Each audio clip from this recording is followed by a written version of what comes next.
இன்றைய இறைவார்த்தை.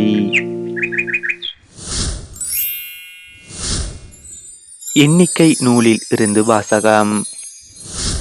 அந்நாள்களில் மோசே எத்தியோப்பிய பெண்ணை மணந்திருந்தார்.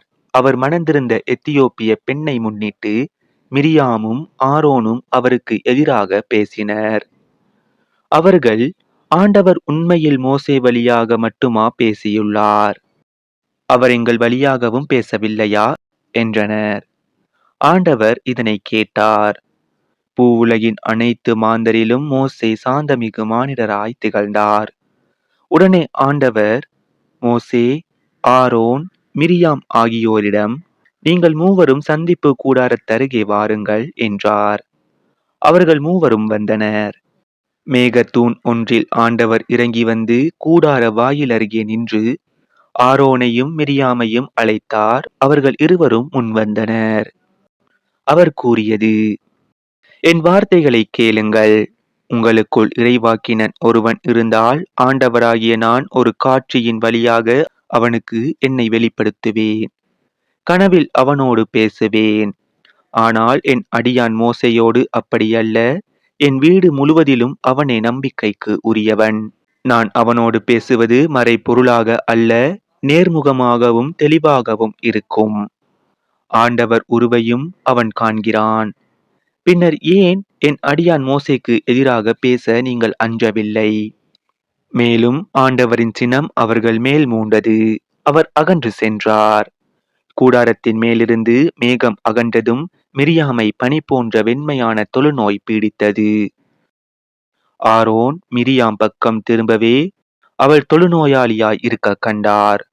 ஆரோன் மோசேயிடம், என் தலைவரே, அறிவீனமாக நாங்கள் செய்த பாவத்தை எங்கள் மேல் சுமத்த வேண்டாம். தாயின் வயிற்றிலிருந்து செத்து பிறந்த அரைக்குறை குழந்தை போன்று இவள் ஆகாதிருக்கட்டும் என்றார்.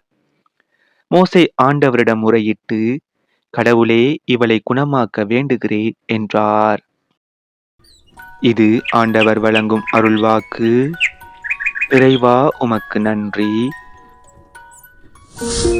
இன்றைய தினத்துக்கு உரிய நற்செய்தி வாசகம். மத்தேயு எழுதிய தூய நற்செய்தியில் இருந்து. அக்காலத்தில் இயேசு கூட்டத்தினரை அவ்விடத்திலிருந்து அனுப்பி கொண்டிருந்தார். அப்பொழுது சீடரையும் உடனே படகேறி தமக்கு முன் அக்கரைக்கு செல்லுமாறு அவர் கட்டாயப்படுத்தினார். மக்களை அனுப்பிவிட்டு அவர் தனியே இறைவனிடம் வேண்டுவதற்காக ஒரு மலையின் மேல் ஏறினார். பொழுது சாய்ந்த பிறகும் அங்கே அவர் தனியே இருந்தார். அதற்குள் படகு கரையிலிருந்து நெடுந்தொலை சென்று விட்டது. மேலும் எதிர்காற்று அடித்துக் கொண்டிருந்ததால் அலைகளால் படகு அலைக்கழிக்கப்பட்டது. இரவின் 4ஆம் காவல் வேளையில் இயேசு அவர்களை நோக்கி கடல் மீது நடந்து வந்தார். அவர் கடல் மீது நடப்பதைக் கண்ட சீடர் கலங்கி, ஐயோ பேய் என அச்சத்தினால் அலறினர்.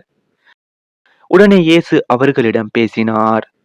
துணிவோடிருங்கள், நான் தான், அஞ்சாதீர்கள் என்றார். பேதுரு அவருக்கு மறுமொழியாக, ஆண்டவரே, நீர்தாம் என்றால் நானும் கடல் மீது நடந்து உம்மிடம் வர ஆணையிடும் என்றார்.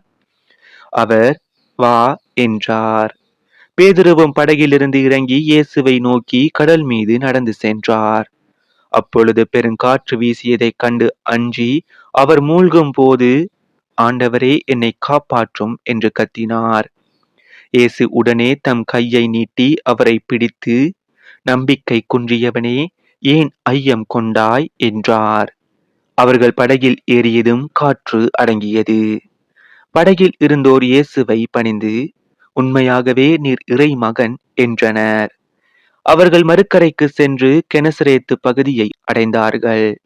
இயேசுவை யார் என்று அறிந்துணர்ந்த அவ்விடத்து மக்கள் சுற்றுப்புறமெங்கும் ஆள் அனுப்பி எல்லா நோயாளர்களையும் அவரிடம் கொண்டு வந்தனர். அவரது மேலுடையின் ஓரத்தையாவது அவர்கள் தொட அனுமதிக்குமாறு அவரை வேண்டினர்.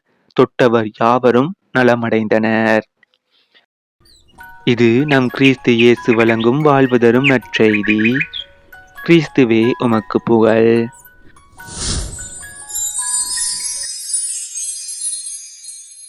இன்றைய தினத்துக்கு உரிய சிந்தனை துளிகள். அறம் சார்ந்தவற்றை கட்டாயப்படுத்துவோம். திரளான மக்களுக்கு வயிறார உணவு படைத்த பின் மக்களை அனுப்பிவிட்டு தம் சீடர்களையும் அக்கரைக்கு செல்லுமாறு இயேசு கட்டாயப்படுத்தினார் என்பது ஒரு வியப்பின் ஒரு செய்தி. அதற்கான காரணம்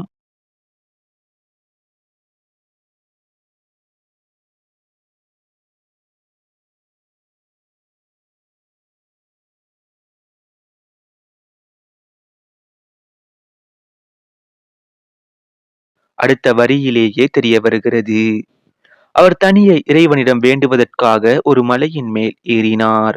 ஆம், இறைவேண்டல் செய்வதற்காகத்தான் இயேசு அவர்களை கட்டாயப்படுத்தி அனுப்பினார் என்று உணரும் போது இயேசுவின் செயலின் நியாயம் நமக்கு புரிகிறது. கட்டாயப்படுத்துவது ஒரு மனித உரிமை மீறல் என்று நாம் கருதுகிறோம். ஆனால் நல்ல மதிப்பீடுகளை கட்டாயப்படுத்துவது இன்றைய காலத்தின் தேவை. பெற்றோர் பிள்ளைகளை கோவிலுக்கு செல்ல, மறைக்கல்வி பெற, வயதில் மூத்தோரை மதிக்க, பகட்டு குறைந்த எளிமை வாழ்வு வாழ கட்டாயப்படுத்த வேண்டும். ஆசிரியர்கள், அருள் பணியாளர்கள், பொறுப்பிலுள்ளோர் அனைவரும் அறம் சார்ந்த மதிப்பீடுகளை கட்டாயப்படுத்த இயேசுவிடம் இருந்து கற்றுக்கொள்வோமாக.